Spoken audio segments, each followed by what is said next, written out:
So it was a very good weekend and week, in fact, to be Sophie Turner because she had two big kind of hits of career news come out. One that I want to chat about quickly is that she had the release of the first trailer for her new movie, The Dreadful, which, did you watch it? I did watch it. You don't like gore or horror. Did you like it? No, I didn't like it. It's not the movie for you. I didn't like it. I'll have to tell you what happens. I didn't like the... Have you watched it?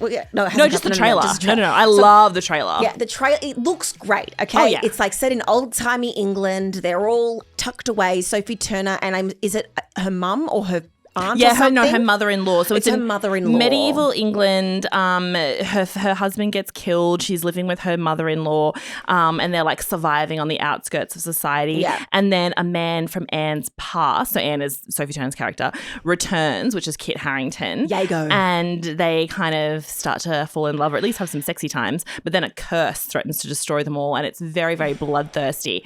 And this is either very exciting or very gross to people, as obviously Kit Harington and Sophie Turner played siblings on Game of Thrones. Yes. And now they're having a lot of sex scenes on screen.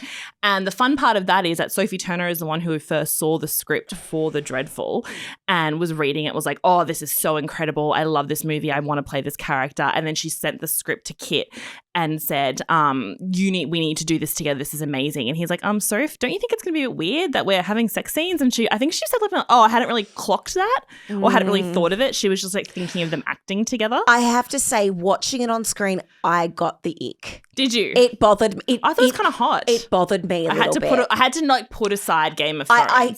I think because it was so many years of watching Game of Thrones and seeing that relationship between Jon Snow and Sansa Stark. Like out of all of the siblings, that relationship was such a like lovely one. And obviously with Arya. Well, yeah, because they were like in the first season had a very disconnect and her character didn't like him. Yeah. But then one of my favorite Game of Thrones moments is where they finally come together after all those years and they run to each other in the snow and he like lifts her up in a hug. I know. Because they're like, the rest of our family, be dead. I know, everybody dies before they like finally reach their sibling and all you want. I don't find it creepy because of the Game of Thrones thing. I find it more creepy because they kind of act like brother and sister in real life. But I guess that's also just kind of acting. Sophie did say she wanted to throw up afterwards. Yeah, she did say their kissing scenes. Apparently both of them were retching during the scenes, which I think maybe was also sitting in my head. But it's hard when you know certain stars for so long, you know them so well, and this other thing to remove that. And particularly because it feels like the same kind of era. Yeah. Do you know what I mean? They look like they're characters from Game of Thrones almost. It's a bit different, obviously, but it's got that same medieval old vibe. But the other thing is Sophie Turner is also going to be starring in the Lara Croft series that is going to be on Amazon Prime. Now, it's being written and co-created by Phoebe Waller-Bridge, but the first photo that we saw of her, people were really like, okay, great, she's going to be Lara Croft. But there were some like there's always, I think because that is just such a iconic character, obviously from the games and then from the movies. So you have Angelina Jolie, which I think a lot of people still think as the ultimate on-screen Lara Croft with her version of that character. And then we had Alicia Vikander who resurrected the character a few years later. I quite liked that movie. I read a positive review of it. I don't think anyone else did. Yeah. It was kind of like, well, some people did. It was a bit of hit and miss. I thought she did quite a good job. So I remember, I actually played Tomb Raider when I was younger. And I remember watching the Angelina Jolie version and being like, yep, she's Lara Croft. Then I remember playing the game with my older brother. And I was like, there is such a focus on the way this woman's boobs move. Like every single time you would make her jump, like the boobs would be very obviously bouncing. And it was such a funny thing because I think obviously video games generally are geared towards boys and, teenagers. And because Lara Croft was like one of the first female-led games, she was very iconic because of that. But there was such a like not even hidden really. The reason boys were playing that game is because Lara Croft was hot. Oh, yeah. And she had big bouncing titties. The boobs in Lara Croft are always like they should be getting a supporting actor nomination like in all the movies because they are sort of seen as like the second and third character of the whole thing. I saw someone saying her boobs are big enough to be Lara Croft, which is so mean. Yeah, I didn't love some of that. I mean, I saw a lot of really excited commentary about it because obviously people love Sophie Turner and people love this character, so they were excited to see it. But it's the same thing when there's any kind of iconic character. It's the same thing we see with like a Disney princess. When people see the live action, they start saying like, oh, but wasn't her plait on the other side? Or like, weren't her eyes dark blue instead of hazel? Like people get very nitpicky of wanting the person to look exactly like the picture they've seen. And so, yeah, some of the commentary I saw with Sophie Turner, along with the good stuff, was her boobs aren't big enough. She's not smouldering enough. I saw from a lot of people she's not sexy enough. I don't quite believe that. I also don't know if you can tell from a picture. Like I would make my judgment on whether or not she's a good Lara Croft when I see her as the character, because anyone can stand, it's like a Halloween picture. Anyone can stand in a costume and pose and have a doctored photo go up and kind of be an okay Lara Croft. Like, I think it'll come down to how she comes across on screen.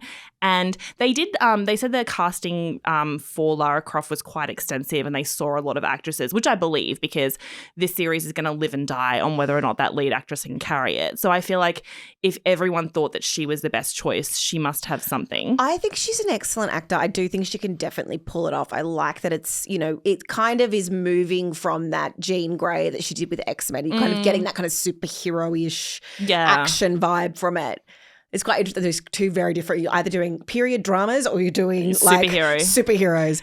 But I think she looks gorgeous. I love the costume. I like the little gloves that she's got on. We've gone back to a high-necked tank top, which I prefer to the low neck that Alicia Vikander had. And I like this. We've got the our classic slut strand. Important. Historically accurate, but for so many people, Angelina Jolie is just such the personification of Lara Croft. Yeah, exactly. So it's hard to move past. It's hard shoes to fill, exactly. But I'm excited to watch. I'm definitely going to watch it, and then I'll sort of reserve my judgment till then. The other thing I thought interesting is the kind of a bit of intrigue behind it. And as you said, this is created by Phoebe Waller-Bridge, who people would know from Fleabag, her incredible TV show that she created, wrote, starred in, won many awards. She was also the creative force behind Killing Eve. She starred in Indiana Jones, co-wrote No Time to Die. She's had a very, huge, her career is so interesting because she jumps back and forth between these and she did that show Run with Merritt Wever and Domhnall Gleeson, which is so good if anyone hasn't seen it. She kind of jumps between this prestige, smaller indie TV and these crazy big blockbusters.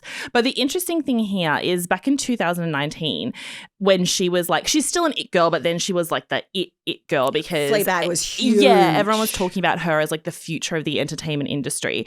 And so off the back of that, she signed a $20 million a year deal with Amazon Studios to create content and, star in things, create things. And the first big, and it started strong, her first big title was meant to be a series based off Mr. and Mrs. Smith. Funnily enough, also an Angelina Jolie original. She's a fan. Oh my God, get Phoebe Waller-Bridge and Angelina Jolie in a movie together. I love that. They're obviously fans of each other. That's all I want right now is to see them together with Donald Glover. And everyone was like, how could this go wrong? There was so much hype for it. It's Donald Glover and Phoebe Waller-Bridge. People love them together. They're both so creative. This is going to be hot and amazing. It's going to be the show. And then Phoebe Waller-Bridge left the project because of creative differences. That's all we know, that she and Donald and the team had creative differences and she walked away. That phrase, creative differences, is the irreconcilable differences in a divorce. It's kind of a catch-all for what's going on. For what's going on. So again, the nosy side of me would just love to know what happened. But I almost do think because they, Donald and Phoebe, from what we know of them, are used to being the creative force in their projects, the showrunner. And it's why Tina Fey and Amy Poehler said that they don't make TV shows together because they're both used to being the top dog. Yeah. From a creative force. So they can tour together, but they can't make TV together. And I wonder if that's the same thing. What was it? It was Atlanta was Donald Glover's show. Was that Atlanta? Is that the right show? Yeah. Yeah. So he's incredibly talented, obviously wonderful musician, but that to me makes a lot of sense if you're used to sort of having things your way. But yeah, she left that project. That didn't end up happening. And then hasn't really been any other projects except for a docuseries, right? Yeah, so she did that. So that's the kind of thing that a lot of places have reported over the years. It's kind of been this mystery of the Phoebe Waller-Bridge multi-million-dollar Amazon mystery. Is it Deadline and Hollywood Reporter and The Guardian and all these places have kind of really been following this story. And I've always thought it was really interesting as well is that she then sort of didn't appear to be putting out any content for many years. And I think then there was reports they did rework the deal. But The Guardian was like, well, in short, Waller-Bridge has collected $60 million from Amazon over the last few years without ever making a new show. Good on her. Yeah, I mean, exactly. Great work if you can get it. Honestly, I love that for her. Yeah, I mean, I guess that's how like production and things works. And again, she might have been doing more behind the scenes. We don't know, but that was the narrative out there, is like Phoebe Waller-Bridge has like disappeared a little bit and she's getting all this money from Amazon and where are all these things. And it's kind of interesting because obviously the only other kind of very public example of this that we have is the Prince Harry and Meghan Markle multi-year Netflix deal worth about $100 million that they signed back in 2020 and then didn't really produce a lot of content or didn't really there was all these stories that and some people at Netflix and Spotify and stuff have called them grifters and all that sort of stuff. Well, that was Spotify, not Netflix, trying to be with our multi-billion-dollar businesses who we attribute quotes to. But there was that whole thing of Meghan Markle and Prince Harry, but in particular Meghan Markle, because everyone always centers on her, this idea that she had taken this huge paycheck from these companies and then was creating no content. And that was this huge negative story that followed her around and really turned people against her and has been really pushing that really negative public persona of her. And on the other hand, you've got Phoebe Waller-Bridge, who has kind of done the same thing. No shade to either of these women. I honestly think there's more happening behind the scenes. But for me, the difference is Phoebe Waller-Bridge is a talented creative coming from Fleabag. It's that started from the bottom, now we're here kind of thing. Whereas Meghan and Harry are from one of the biggest, Harry is from the establishment. You're from somewhere that is a ton of money. You own half of England and the UK and have all this property and you've got all this money from that side of your life. Meghan Markle being successful in Suits and all of that. That to me, I feel is the difference. Yeah, potentially, obviously, there's that kind of weighted background there. But at the same time, I think a lot of people aren't even looking that deep into it. I think it's you see Phoebe Waller-Bridge have this deal and you see Meghan Markle go through the same things. But because the public perception is that we like Phoebe Waller-Bridge, she's smart and funny, whatever she wants to do, we'll give her a pass. Yeah. That didn't get afforded to Meghan Markle in the same way when everyone was she's a theft, she's a grifter, she's trying to take down the entertainment industry, she's so lazy, all these things that I don't think she'll ever really be able to shake off. I just thought it was interesting how you can have two similar narratives where we don't have the background on either of them. So we've only got very surface level, but just how the public can decide who's a genius and who's a grifter, essentially, from the same information. Yeah. I feel that.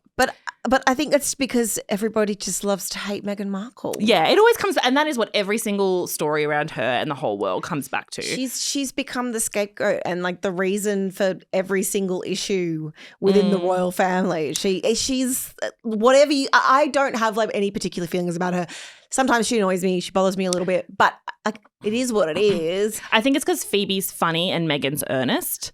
And we do turn against some funny women, but we just hate earnest. The public hates earnest women from the start. And I think that's kind of take out all the royal stuff and that's kind of where it comes down to. And of course with Meghan Markle, the hate towards her is always very racially motivated. And that's something important to remember. But yeah, so that's the kind of story. So I mean, there's a lot riding on this Lara Croft series. When I was looking at it, I was there's the whole Sophie thing, there's the legacy, there's the Phoebe Waller-Bridge of it all. There's a lot happening. I mean, I love that the Tomb Raider series. Again, I said that play the games. So I'm excited for it. And I think that if Phoebe Waller-Bridge can bring her talent to it, that it'll be really great. I think what will happen though is that the really diehard gamer fans of it, again, remember this is primarily men, there may be a slightly different lens on the character. They might review bomb it or something. Well, yeah, and I think it becomes more of a feminist character rather than this sex symbol that the original game. Yeah. And maybe I'm generalizing here, but that's just kind of what's in my head. So we have no air date for the new Tomb Raider Lara Croft series yet. We know that they're going into production, so it'll probably be next year. But yes, we'll keep you posted when we have the first trailer.